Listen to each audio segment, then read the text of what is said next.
Sahabat yang terkasih, kita sering mendengar istilah NATO, no action talk only.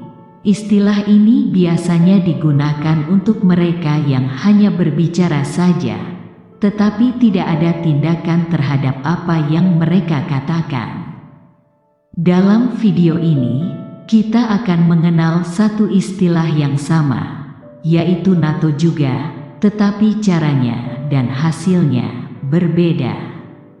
Seperti apa NATO yang satu ini? Mari kita ikuti penjelasannya. Tema yang akan kita bahas adalah NATO.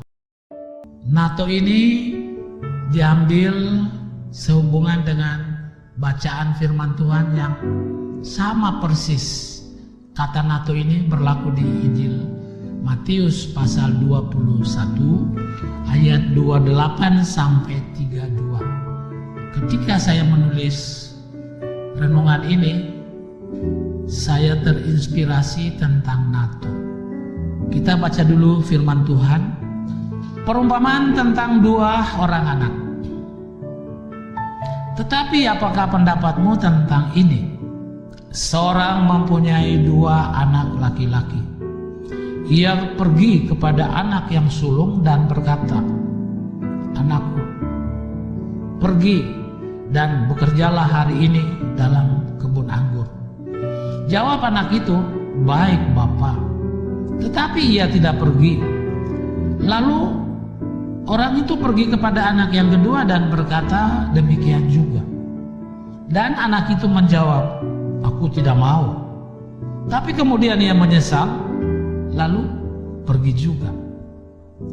Siapakah di antara kedua orang itu yang melakukan kehendak ayahnya? Jawab mereka, yang terakhir. Ada dua NATO. Silakan pilih NATO yang mana. Tuhan memberi kita pilihan, dan ketika kita memilih untuk taat, maka Dia ingin kita taat dengan hati yang ikhlas. Hari ini pilihannya adalah mau jadi anak yang hanya ngomong atau anak yang mengerjakan apa yang diperintahkan. Injil hari ini membuat saya mau berbagi pengalaman. Untuk itu izinkan saya membagikan pengalaman pribadi saya sehubungan dengan Injil yang baru saja dibaca hari ini. Saya pernah dimintai oleh seorang teman pada tahun 2009 untuk menulis renungan harian. Tetapi saya katakan bahwa rupanya sulit karena butuh waktu yang sangat ekstra untuk menulis dan setiap hari harus ada renungannya untuk dibaca. Dan saya juga bingung harus menulis apa dan bagaimana menulisnya. Permintaan lain lagi yaitu ketika selesai memimpin rekoleksi di Cibubur 16 Juni 2019, ada seorang peserta bertanya, "Mengapa Bapak tidak masuk YouTube?" Saya hanya menjawab, "Tidak perlu." Ternyata Tuhan punya rencana yang luar biasa lewat kedua hambanya itu untuk mengingatkan saya harus berbuat sesuatu. Puji Tuhan, Minggu 7 Juni 2020, untuk pertama kalinya saya menulis penyegaran rohani yang sederhana. Sampai sekarang dan Senin 7 September 2020, untuk pertama kalinya saya tampil apa adanya di YouTube dengan tema Hidup Beriman. Saya akan membahas 4 huruf dari kata iman. I-M-A-N. I, ingat Tuhan. M, mengandalkan Tuhan. A, agungkan Tuhan. N, nantikan waktunya Tuhan. Kita lanjut. Kita boleh saja menolak tawaran Tuhan, tapi kita tidak dapat menghindari dari kehendak Tuhan. Baginya tidak ada yang mustahil, asal kita membuka hati untuk menerima tawarannya. Tidak menjadi iya. Saya mengalami sendiri. Inilah pengalaman rohani saya yang mirip dengan jawaban anak kedua tadi. Tidak Bapak, saya tidak pergi, tapi menyesal lalu pergi. Saya mengalami itu. Tidak teman, saya merasa saya tidak mampu menulis renungan setiap hari. Tidak perlu saya masuk YouTube. Untuk apa populer? Untuk apa dikenal orang?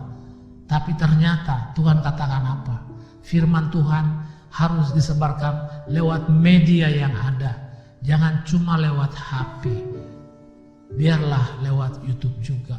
Jadi saya masuk YouTube untuk memuliakan nama Tuhan. Bukan untuk memperkenalkan siapa saya. Memperkenalkan nama Tuhan.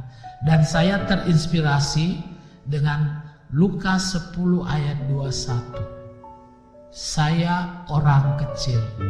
Di Lukas 10 ayat 21, itulah salah satu ayat favorit saya yang saya bisa tulis penyegaran rohani ini, dan saya mampu dan mau berbagi dari Bapak Uskup sampai ke umat. Dan puji Tuhan, ada pemimpin tertinggi gereja, uskup, para pendeta, para romo juga bersedia untuk men-share ini. Karena saya punya prinsip, saya bukan orang yang besar, saya bukan orang yang dikenal, tapi saya orang kecil yang mau dipakai Tuhan. Itulah inspirasi saya dari Lukas 10 ayat 21. Anak pertama, keluarkan satu NATO, no action, talk only. Inilah anak yang pertama. Anak yang kedua juga ada NATO, cuma NATO-nya berbeda. No action, take opportunity. Dua-duanya NATO, tapi NATO mana yang saya pilih? Apakah cuma berpangku tangan atau no action, sekarang bertindak dan ambil kesempatan? Ingat, kesempatan kata orang tidak terulang lagi, betul. Besok akan datang, betul. Tapi belum tentu besok akan datang untuk kita.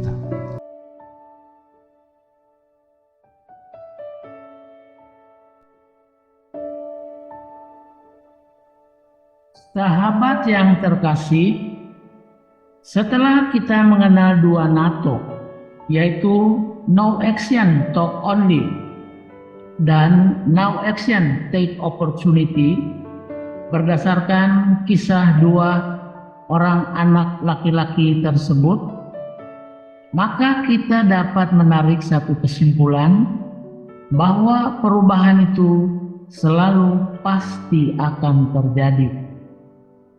Ini fakta yang harus diterima oleh siapapun di dunia ini. Karena di dunia ini tidak ada yang pasti kecuali perubahan. Suka atau tidak suka, perubahan itu selalu akan terjadi tanpa kompromi.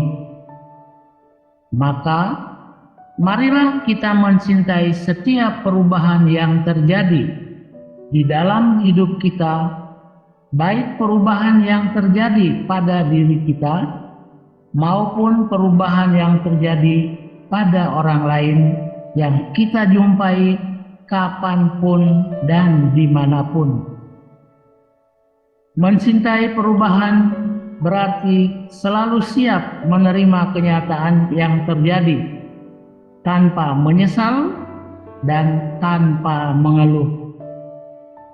Semoga mencerahkan.